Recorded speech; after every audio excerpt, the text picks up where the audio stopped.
fuck is have you ever heard of toffee yum yum? These are concepts that I don't understand. I don't like sweet pastries. I would never ever buy sweet pastries.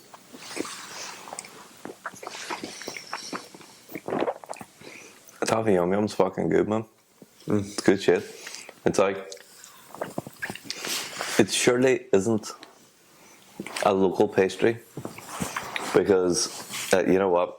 Maybe I should just wait until we start on the podcast to start talking about local pastries and the difference. I thought we had started. Yeah, have we? I don't want to be just sitting all doing the fucking crisp thing again. That was like 2 podcasts in a row. Or was that the last podcast? I don't remember.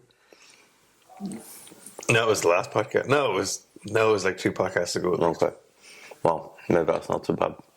But maybe we should start again then. well, now I feel like we're already in it, aren't we? No, it's fine. Let's keep going.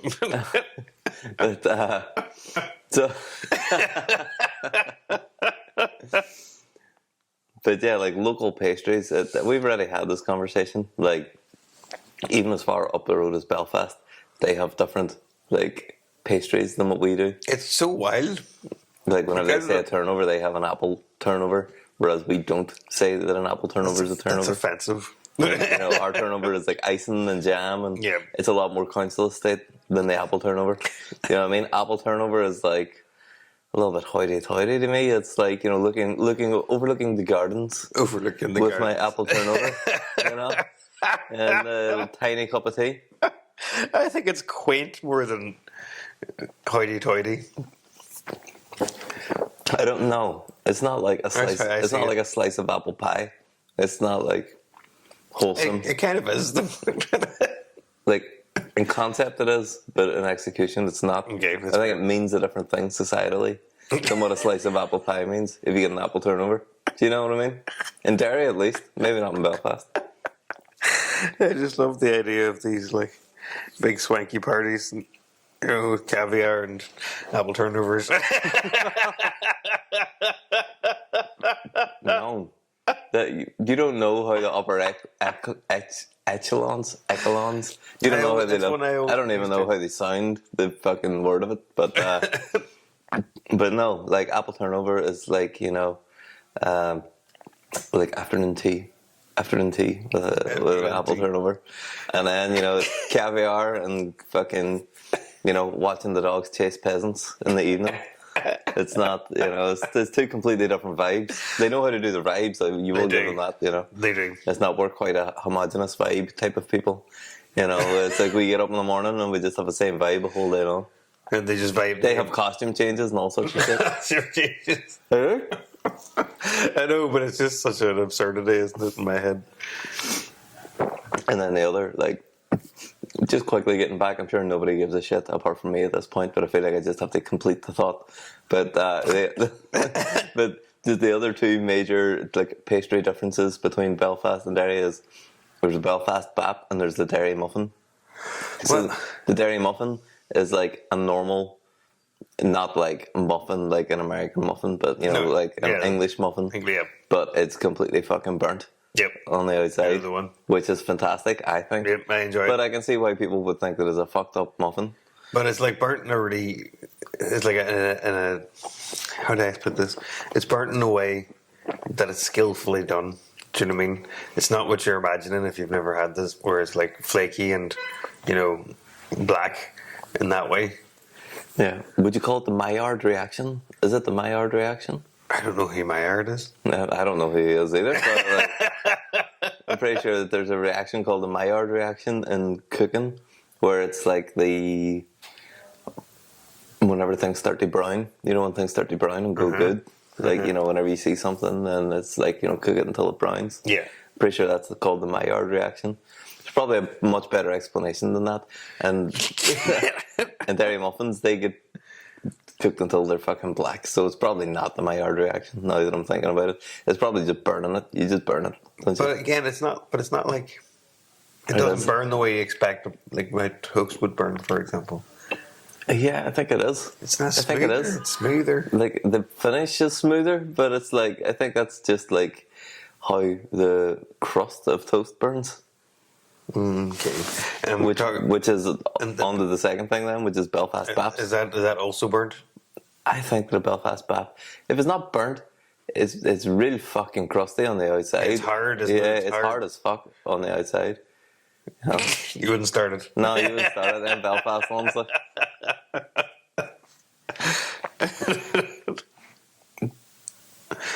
And that's it. That's the end of the story. Was there not two? That's the end of the story now.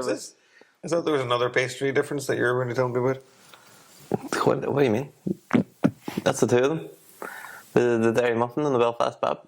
Oh, I thought you. That's one difference, as in like. Oh, like we have this and they have that. Yeah, that's why I got confused. No, there. I don't think they're comparable in any way.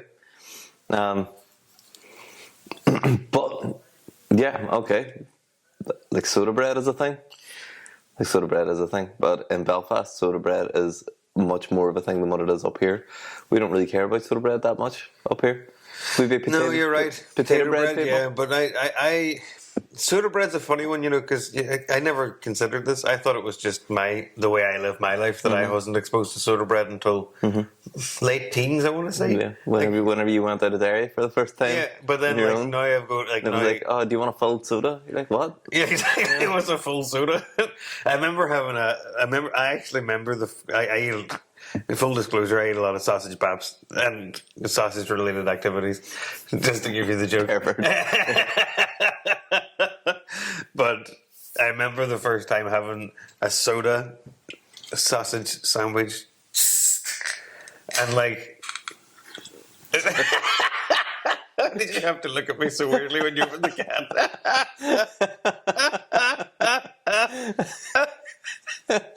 So sorry about that.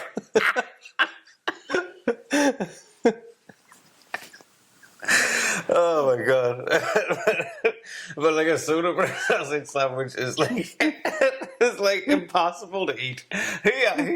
Like all I do is eat sausage baps, but like this is like too much bread. It's so much bread that it's like impossible to actually eat. Like it's not good. It's not good. Do you mean the Belfast Bap sausage bap? Either that or the soda bread sausage bap. I'm saying they put sausages in soda bread. Like, see, soda like bread is just so dense. But like I have had, because my wife's from Belfast, I have experienced several like hungover like breakfast sodas. You know, where you have your soda bread with your bacon, your egg, your sausage in it. Right. Yes. And that would be like her go-to staple when she's hungover. That's what she wants. That's the crack. Like we're living close to dairy at the minute, and there's like a couple of times it was really whenever I realised how stark the difference was is whenever I went on to try and get a full soda, because we don't live that close to the centre of dairy. It's like you got to go in. Yeah. So hungover, I had to go in and try and get her a full soda while she was hungover, because I thought, good husband, yeah, you know. And Jesus Christ, there was like I went to about 7 different cafes trying to get a full soda. And I just had to give up. I couldn't do it. No, you know what? I didn't even give up. I got so angry. I just went and bought the constituent parts to go home and make a full soda. Well, that's nice. That's even extra effort again. So you should. It was annoying. It was well, I appreciate that, but like it was just too much. It's so like you know the way that we have delis in like literally every shop at this point, and. Like that's like not normal in England, even for example, like the whole deli culture that we have here. What do you mean? Spar delis. Yeah, what do you mean? It's not like it's not. This is not. Ireland has all this, but it's not like that in England. They have all those rest stops and things like that, and they have it all separate and separate. I did not think that was a culture thing. It is having a deli in a shop. There's been a few English people who have been like, "God, shops are class when they have like fucking whole restaurants in them, pretty much, whole breakfast restaurants." I think it's because we have such a no. It's because it's not really that different, but because we have such like a agricultural and construction based like economy, where like there's so many workmen and there's so many like farmers and people that are just out about their day just need to stop in somewhere and get a sausage wrap. Yep. Like, It's important. like I don't. Well, maybe it is an overstatement, but I don't think it's an overstatement to say that like the nation runs on sausage wraps and chicken fillet rolls. Like, But it pretty much does. And Yeah. like that's good. like the entire. And fair enough, people are going to go, oh no, what about the bankers? What about the fucking office workers? Blah, blah, blah. But like, they are though. yeah, but like the entire infrastructure of the economy is like based on people out working in fields. Yep. People putting up your buildings, people putting up your fucking telephone masts, people making sure that you got roads to drive on. That's like, without that, the whole economy Just collapses. yeah, Like, exactly. you know, I'm going to work from home, right? Who's putting on your fucking fiber lines? Who's maintaining your electric pylons? Like, you know. Anyway, that's a whole other story. We're supposed to be talking about World War III, and I have us talking about fucking Belfast Babs. Well, how different are they? Is my question. Because I said to you earlier. I would like to hope that they're worlds apart, because once the World War III comes to Belfast Babs, it's a hop, skip, and a jump away from where we're sitting right now. It's food on its way to Dairy Muffins at that point. Yeah, I know, it's like, you know. Keep Israeli missiles out of dairy bakeries. That's what I say. Well, the And thing that's is, like, we've been poking the bear as well, like, haven't we? Like, as a nation, we've been poking that bear. oh, big time, yeah. They're not pleased with They're us. not happy. No, I'm sure they do not like us. No. So, One of the fucking 9 nuclear... No, I'd say they're a secret nuclear power, aren't they? No, I think they are one of the 9 nuclear powers in the world. but like, And they're just waging war with fucking everybody. But It's like 6 countries that they bombed in the last year. because Ireland is like classically not big old military in any sort of fashion, and are pacifists as a country, isn't it? As whatever, or neutral or whatever. Anyway, and the fact that we're just quite beloved as a nation around the world. Do you know what I mean? That's why I always feel like super confident. There's nobody's bombing us without us knowing well ahead of time. That's like a real possibility. Because I think that would be like. I think there are elements... That would actually the whole world will go against whoever bombs like Ireland. He's just sitting there doing nothing, being all Irish. I think there are elements of truth to it, but also I don't think it's out of the realm of possibility.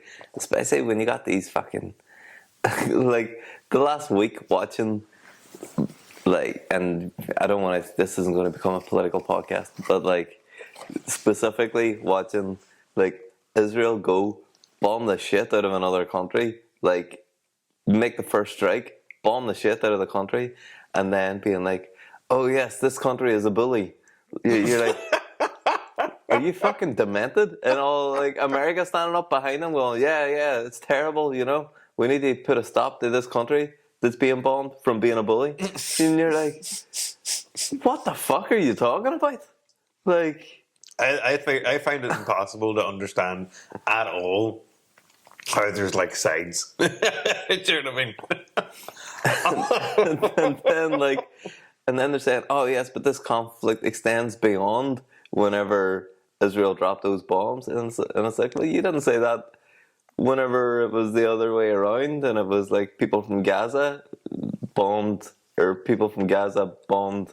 Israel on October 7th, and it wasn't like, oh yeah, but we've been fucking kicking the shit out of them for 70 years. You were like, oh, this is a travesty, we must go in and level the place, you know. And then now they're like, oh no, you got to take it in a wider context whenever we bomb Iran. Like, what? But that's the kind of silly bugger shit that's going on at the minute. So that's kind of why I think, yes, we are beloved around the world, but they would just come out with some nonsense. That's like, it's one of those things. The level of logic. It's not even that it doesn't stand up to scrutiny. You can't scrutinize it because it's so illogical. Yeah, it's impossible to I know it's gaslighting on a global scale. Well, You know? let's pretend It's like that you left that light on. Like, what do you mean, Israel? You're always leaving that light on. Like, you never turn the hot water off. I turned the hot water off. Israel, this promise. I actually don't. My hot water timer is my hot water auto timer. This is the point. So it only goes on for like 60 minutes or whatever. The whole house just waiting to get in and get a warm wash of the face. The last one unscrambling like heating, 30 seconds. The heating heats the water too. It's not just the hot water heater itself. This is like the boost I'm saying. Oh, like the immersion? The immersion, sorry, that's what I meant. But let's just pretend then that, let's say, we do have forward notice that Ireland's going to get bombed. First of all, like, they're not coming to Donegal. Like, what's the point? What's the point in bombing Donegal? Or in a skeleton. Well, there are some of the major transatlantic internet lines and telecommunications lines coming up around the northwest of Ireland. So for that reason, it's tactically would make sense. Now, I worried about Russia doing it whenever there was the Russia and Ukraine and the US started throwing their weight around. Yep. So, well, there's a couple of things. First of all, there's all the transatlantic lines that come in. They do come in the Northern Ireland.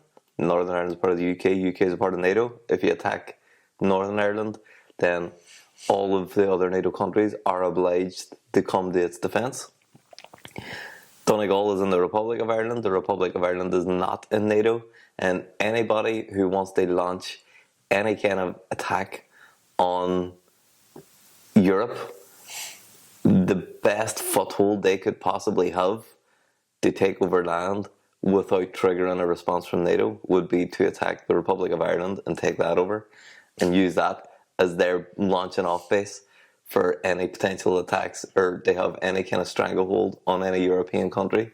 So the Republic of Ireland is uniquely placed where we've got like the lowest amount of troops. Like I looked on, because there's a website that's like, you know, like militarypower.com or something, some pure man website, like, you know, built by a man, not what, you know, it's like it was built in the 90s, you know, it's just like GIFs are the only thing missing from it being one of the 1990s websites.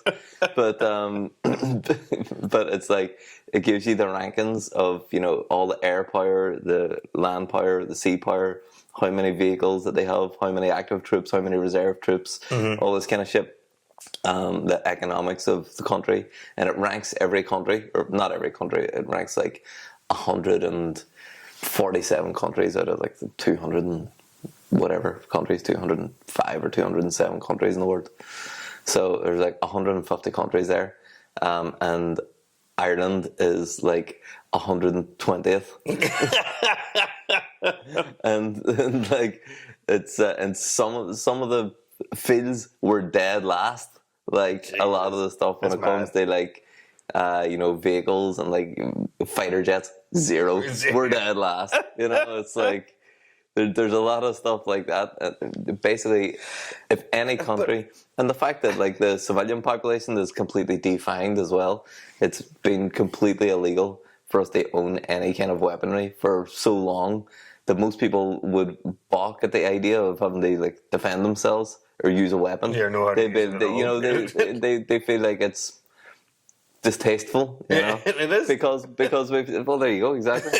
We've gone so far to try and get away from the whole idea of like, you know, hot-headed, the fighting Irish. We've gone so far culturally to try and get away from that now we forget how to defend ourselves. See, Niall, this is you're thinking too linearly. This is the thing. Okay. You have to read some more Art of War and such, because like it's not just we forgot how to do it. It's a calculated move as well. They just get it along in the world by charm and charm alone. But you can do that with a knife in your pocket. Like, you know, you can be a fucking gentleman thief. You don't need to just be, and that's like it's one of those things where they're like, if you are, if you're nice, if you don't do something bad because you can't do something bad, then you're not a good person. You're just a weak person. You're following the rules weirdly. Yeah. No, it's like if you're incapable of doing something, then not doing it isn't a virtue. You know what I mean? Okay, like, I see what you're saying now. If Yes, I understand. if you're just a wee weak, meek person, and you're like going around being nice to everybody, not trying to be domineering to them, it's not necessarily because you're a really nice, virtuous person. It's because you fucking can't follow through on it.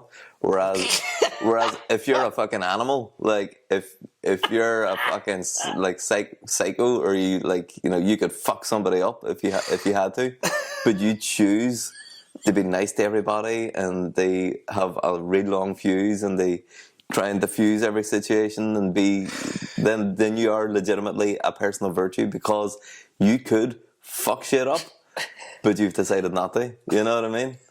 And that's there is a wider, more prose, flowery, philosophical version of that, but that's like, essentially what it is. It's such a distorted view of the world that you think that like everybody has to be able to fuck shit up. Like everybody should be jacked. No, not that. And if you're not jacked, then you're a ballbag. It's not about being jacked, because I'm not jacked. It's like, it's not about being jacked. It's about, you need to be able to like stand on your own 2 feet. And if you're not able to stand on your own 2 feet whenever people come, you know, like, you know, we live in this like equality landscape, but that's only until, like, you know, if the boat is sinking, it's women and children first. You know what I mean? Like, men are still the more disposable. Yeah, that's fair. People. I agree with that. And if a fucking lion jumps through the window of your house, you're going to have to fight the lion. Like, Laurel's going to have to get the kids, and she's going to have to run out the back door. You're going to have to fight the lion is my responsibility. You have to fight the lion until you die. Like, yeah, which probably wouldn't be very long after I start fighting the lion. But that's the thing. You gotta try and last as long as you can against the lion, so that your family can get out of there and live. And that's just what men have to do. And we all know that we all have to do it. So it's not like my idea. Oh yeah, you got to be jacked. It's like, this is something built into our evolution. It's like, that's why men are bigger than women, is because all of the small, weak men fucking died. Like, I am having trouble reconciling your original statement. So, like, first of all, I find it funny that you've described virtue to be yourself. What do you mean? You're capable of standing on your own 2 feet, but you're lovely to everybody. It's true, virtuous. But I don't know where the cutoff point of being able to stand on your own 2 feet, because it's able, and I mean, is it about chutzpah? Like, could a boy in a wheelchair? Oh, very Israeli of you. A boy in a wheelchair, for example, like, he has the drive, and he's going to fight the lion. But obviously, he's like physically not going to be able to fight a lion. Yeah, but it's not just about physical prowess. What I mean is, like, your capabilities. So you could be in a wheelchair, but if you've built yourself into like a formidable person in the fucking tech industry or something, like, you could be a billionaire mogul. You could have like way more fucking. You could have way more clout than the fucking MMA fighter down the street, you know, who's like multiple ones. Yeah, who's like living in a council estate. So the guy in a wheelchair could have like way more power and could be way more devastating than what the MMA guy could be. I'm not just talking about like physical violence. What I mean is just your actual, like, if you are just an impotent being that can't do anything, then not doing anything isn't you being nice. Do you know what I mean? Hey, whereas if you're like a billionaire mogul, and then you use all of your, well, first of all, I don't think you can become a millionaire without leveraging other people for your own gain. Yes. I just don't think any human can create so much value to become a billionaire without having to leverage and use but like use other people, you know, like employees, but like, you know, like in Amazon where they have to pass into a bottle because they can't they don't have enough break time. And then your guy's like sending fucking Katy Perry to space. You know what I mean? I could not reconcile working for Amazon. Like, I couldn't do it. But setting that whole thing aside, you know, of like, I think all billionaires fundamentally are out for themselves and to gain more power at the expense of other people. I think to become a billionaire, that needs to be a prerequisite of your mindset. But setting that aside, this philanthropic wheelchair-bound billionaire that we're talking about, you know, if he has all of this power and all that clout that he could, you know, he could fucking hire a hitman, he could hire a personal army, you know, and he could go and fucking take over a small country. But like, if he has that kind of power, but instead he decides to like go and open up children's hospitals, or, you know, go and not do it, you know, not do it, and like, it comes out he's a fucking daddy, like, you know, which I think that was which happens before. I know, but whenever you're talking about billionaires, you just have to make the point. I mean, he's a genuinely nice guy. He has all the power that he could be a fucking asshole, but he's a genuinely nice guy. I think that is where virtue lies. I don't think it's on someone who is.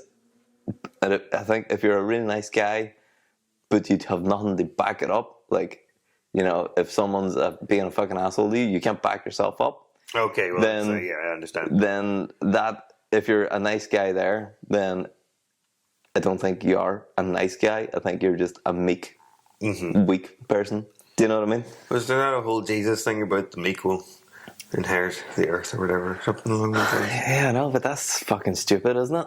I don't know. You don't know that it's stupid. The meek will. I think the meek have inherited the earth. I think that's why we're. I think that's why we're in such dire straits right now. I think we need some like good, strong, virtuous people inheriting in the earth and doing a better job of it. No, maybe you're right. Maybe you're right.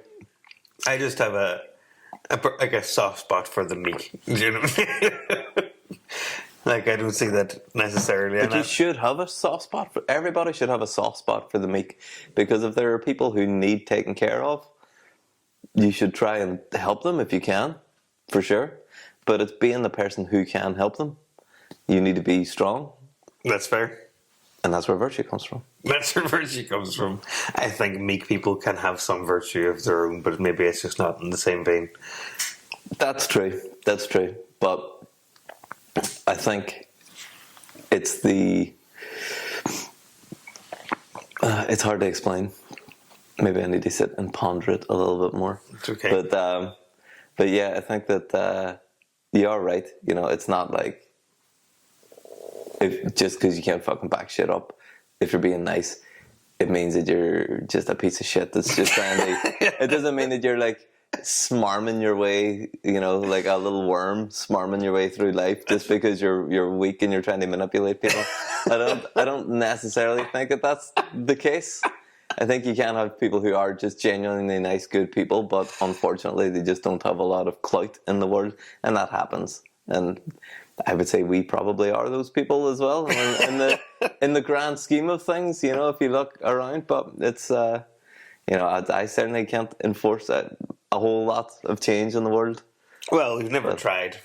No, I haven't tried. But I'd say if I went out and tried to do it, it would take a bit of time for sure. I wouldn't even know what to do. Where to start, you know, from where I sit right now. You probably have to get into politics, wouldn't you? But like, geez, that just sounds fucking horrible. Like, that sounds like my worst nightmare, getting into politics and all the teachers trying to read people all the time is so much effort. I quite like reading people. It's like I am often wrong, so I'm not sitting here saying I'm some sort of Sherlock Holmes. No. I'm saying, like, I just like the practice of it. Not that I'm good at it necessarily. But it sort of depends. You know, if I'm at a party and a couple of drinks in and, you know, you're having a bit of banter with somebody and you're sort of riffing off them and, like, synergizing, then that's good. But if, you know, you're in a work environment and people are just being very fucking... You know, they're saying something like, okay, yeah, that's fine. You're like, that doesn't sound like it is fine. And then next thing, you're like... this is probably the one thing I would say is that's for in work. I feel like I'm very good at reading people and their intentions at work, and I have been for good in this specific role and job that I do, and part of it is that I'm not afraid to pretend I'm stupid, which is what I think is my best skill in work. Right. So when somebody says something like you're saying, like, oh, that's fine, but I don't think it's fine, it's like, it doesn't sound like it's fine though. Can you explain it better?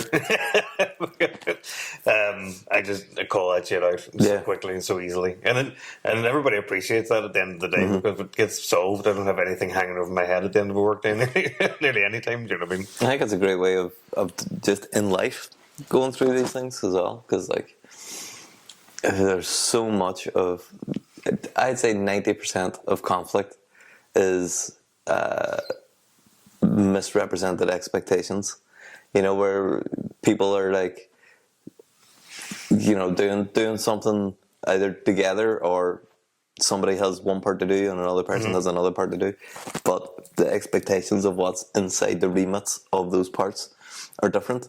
So this person thinks that this person is going to do all this stuff, and then this person thinks, oh no, I only have to do this, and then next thing, this person starts to resent that the other person's not doing everything that they should be doing, but this one person would have happily done it. They just didn't know that they had to do it. You know what I mean?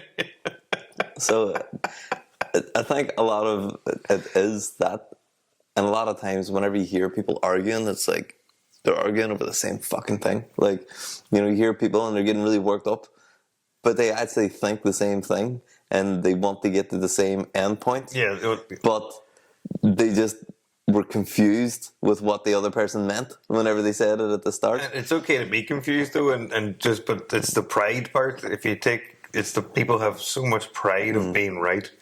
Like, and I think that's the one thing, is I'm just not afraid of being wrong ever. Like, I'm just, because if I'm wrong, fucking I was wrong, then I'll fix it now. Gives a fuck. It's like generally the way that I live my life. I'm not even sure that it goes as far as pridefulness. I think it might be not pride of being right, but fear of being wrong in front of other people.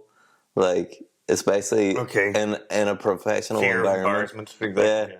And it's like, oh, I need these people to think that I'm like this, or I can't show weakness, or I can't show that I got this wrong. And, and in work, I try and diffuse a lot of that as well. In my work, it can get very stressful. Some people get of course, really, it's a holdover from like back in the days where there was like no regulations and everybody was just like, you had to just be on it all the time. Yeah, but you had to be like executing thing at a real high level, and like Hollywood back in the day was just all fucking people on cocaine, just being like, right, we're gonna work for 20 hours and we're gonna fucking, it's like, and everybody's just on the go. Right, we need that wall gone. The next thing, the fucking saw's out and they're getting rid of walls. Like, that's the kind of environment that it is. It's just like things are getting done all the time. Yeah, this needs done right now. Get it done. Like,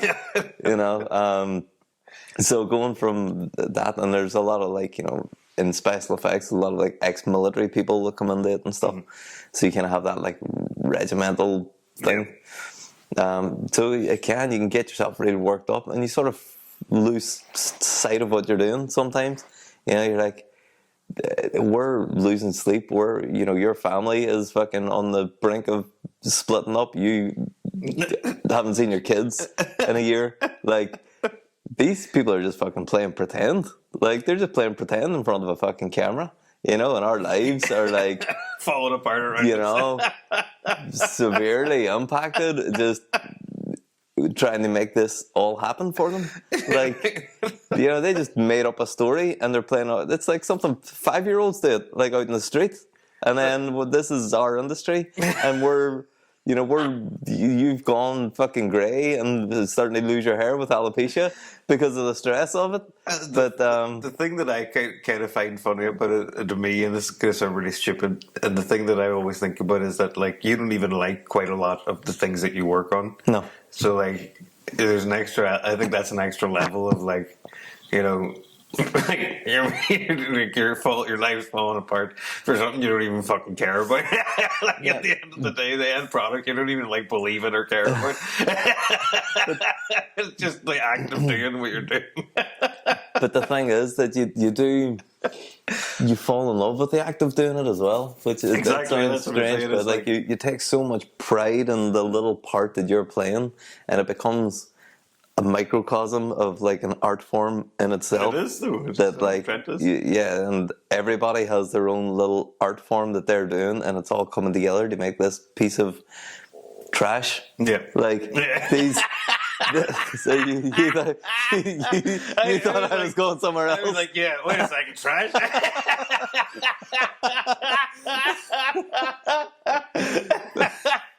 But you've got these like some of the smartest, most dedicated people that I've ever met in my life. Artisans. Every person in there is an artisan and a craftsman Yeah. and a technician, and they're all working at the top of their field. And we're just making some fucking stupid executive's stupid fucking idea, and it's like sometimes you know you be like, I give 14 months of my life for this, and you're sitting watching the thing on the screen going, this is fucking really like Yeah. this is it. This is it. But it looks amazing because all the constituent parts are there that should be there, but it's just a lot of times at the top there's an issue, but on the ground, like all the people in my industry that I work with, I'd say 90% of them are just fucking shit hot at what they do, and it's inspiring seeing people so dedicated to their field that it makes you want to do the best that you can do. So then you're just this, but I always say it's like running off and joining the circus. You know, it's like we got this group of people that barely function in the real world because they have a different brain and they just need a different environment, and this is the environment. And somehow we all found each other where we can just make a living being these like mad bastards, just like. So you absolutely love it, but it is really fucking stressful, and I had a point, and I've lost it along the way. Well, I was just going to say anyway that like the funny thing to me is that when you turn around and don't like something that you've worked on, it's because like when I did a lot of theatre back in the day, like whether it was like community theatre or paid roles or even some and beyond that, like I'm talking about theatre because anything I did that was like filmed on for like TV or whatever, like was not enjoyable experiences. I didn't like that, but theatre I loved. You know what I mean? And no matter what play that I ever acted in or even directed or whatever, if I worked on a play of any description, no matter how shite I thought it was at the start, by the end, it was like my new favorite thing, and like watching it all come together and become this was like the magnum opus that I would defend it to the death. Even if somebody else thought it was shite, I would still think this is class because I've had to watch it grow and become this, and all the little changes we had to make, and that's just a really like intoxicating experience. Do you know what I mean? I know exactly what you mean. Yeah. But I've always had like a modicum of control over what that end product looks like, in terms of creatively, in terms of like the choice in how it's presented, whether it's how I present my character or directing. That's why I have all the choices. So I think that's maybe the difference, is that like I just can't imagine doing all that work, whether it's paid or non-paid, and like at the end of it not thinking it's class. That's why I find it so funny that you can separate that so, because I think that just the act of working on something like that would make you like in your own way like watching it or enjoy it. Do you know what I'm trying to say? I know what you mean. It definitely doesn't work that way. But I think it does for a lot of people. I'm saying it's funny that you don't. I don't know. I don't know if maybe it's specifically because of how much of a behemoth like my industry is, that like there's hundreds of people working on it. It's not like a little small team who've like crafted something lovingly. You know, we put care and detail into everything that we do if we can. Sometimes we can't because producers go, "Oh, we want fucking blah," you know, like for anybody that's listening, that blah was me putting my arms out wide in the emotion of encompassing the entire universe. You know, that's probably not the correct way to convey ideas in this medium. The way you'd explained it, so it's I know, but so the producers want the entire world, and then they say, "Oh, you know, but your budget is like 20p. Yeah, exactly." And they're like, and yeah, I fortunately I'm not really at the point of dealing with that, you know, because I go and work for others who like run the actual company. But I see a lot of it, and I'm at the level where I see how the sausage is made. You know what I mean? I don't have to go have the fucking difficult conversations about budgets, but You know the budget. I am somewhat involved in, right, well, you know, they're looking for this, and this is all that they have, and what are we able to do for this money? And it's almost like a sort of 3-tier system now, where it's like, either you can pay this budget and get the highest quality of what we're able to do, which would be ideal. And that's kind of like if you're on like a big budget film or high end TV. And then it's like the medium, which is the most common, is like, oh no, it's we've only got this money, but we want all this stuff. So can you do it for us? And then you're on there fucking scripting these things, like tying butts of fucking shoelaces together, almost, you know, to try and like make things. And you get the job done, but you feel like, oh, you know, we could have done that better, or oh, we could have done that better if we had the time, or if we had the money, or if we had the extra manpower, or, you know, if we had the money that we could have like taken the time and built this or did that.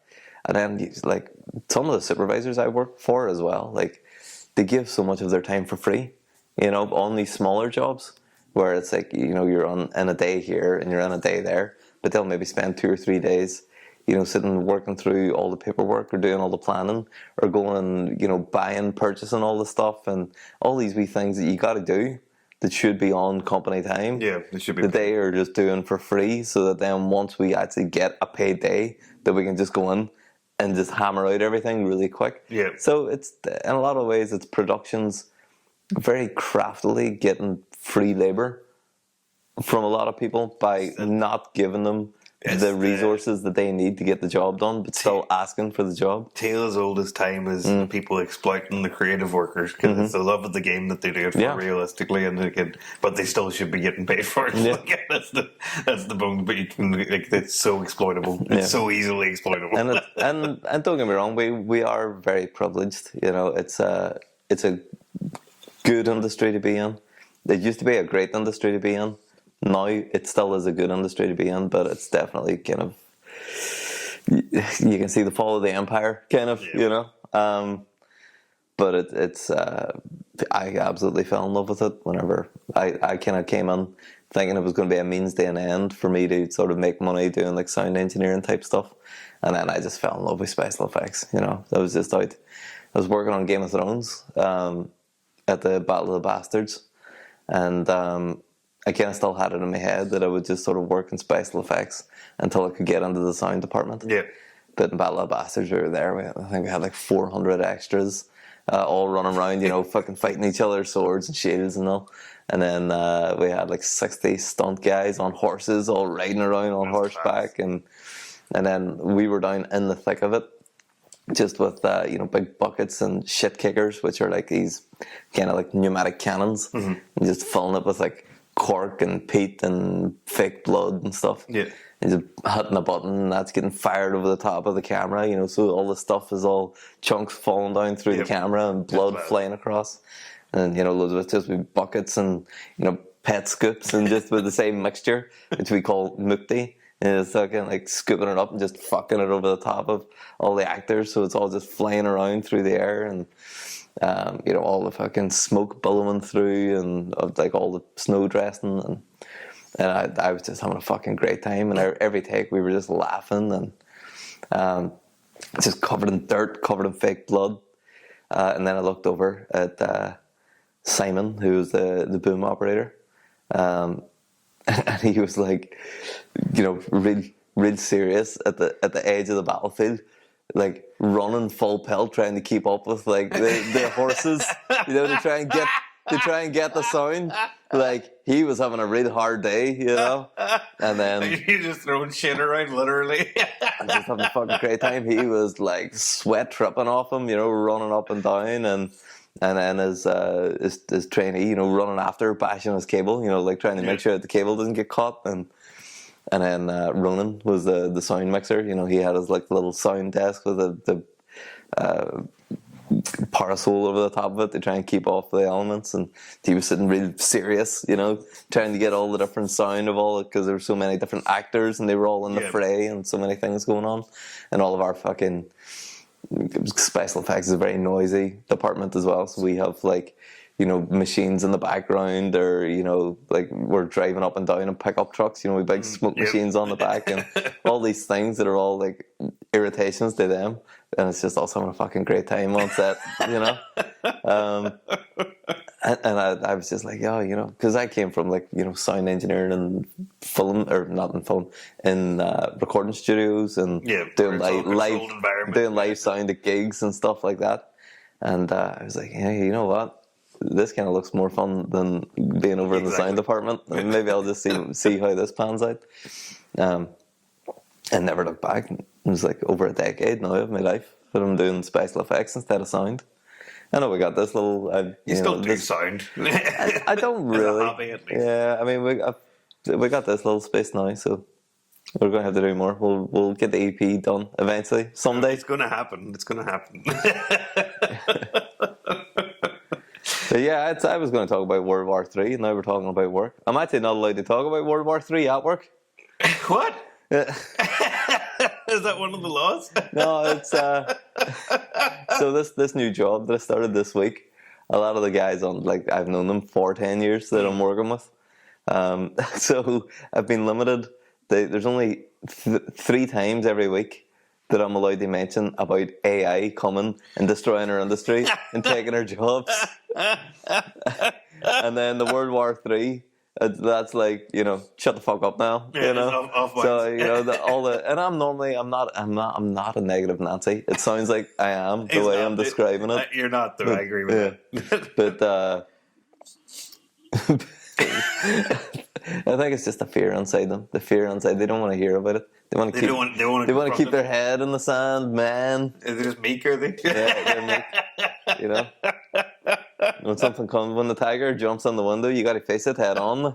Don't just pretend. Is there a tiger there? No. I think this is the big difference: is that if the tiger jumps in the window, it'll be grand. I'll be grand, but I'll confront it. But I'm saying, I don't think. No point worrying about tigers jumping through windows. Exactly. Is that what you're going to get at? That's a great way to put it. But yeah, exactly. Most of the time, and this is like, at the end of the day, it's the truth. Mm-hmm. Like 9 times out of 10, 99 times out of 100, even, that something like this is going on. Like, it just blows over. And it never actually affects me. And I know that's a really selfish way to look at it. But things that happen locally, I'll help out and do things, But yeah, I mean, I'm saying, I don't see the point in worrying about all this shit, because it just never comes to fruition. And you're going to say, oh, here's all the times it came to fruition. But, at the end of the day... vibes now. Vibes. The vibes are great. But it's true. Don't come at me with numbers. Like, the vibes tell me the world is grand. It's the very Irish it'll be grand situation. It'll be grand. I'm looking forward to in 10 years going back to listen to these and seeing who was right, and I guarantee you it was grand. Well, you know what? There's a very narrow band of us around a campfire grilling rats where I'm going to be right, and every other possibility you're going to be right. So I feel it's kind of stacked against me a little bit, but.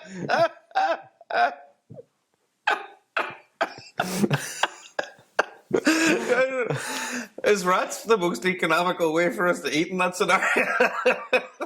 Unless you want to, do you want to become a cannibal? Like, you going to be that guy? I'm saying like rabbits and all sorts of things. I mean, there's that thing that you can technically starve to death only eating rabbit meat. Is that true? Apparently, yeah, it's not enough nutrients and shit in it to keep you alive. If you only ate that, I'm saying, if that was your only thing. And now that you say that, I think I've heard it before, but I might have heard it from you before. And you might be full of shit. It is long-term gaslighting for the moment that you say this in a more public forum. You get roasted for it. Okay. You get starved to death eating rabbits. Okay, Israel. Tell me another one. Oh, for fuck's sake. Right, well, we'll leave it at that then.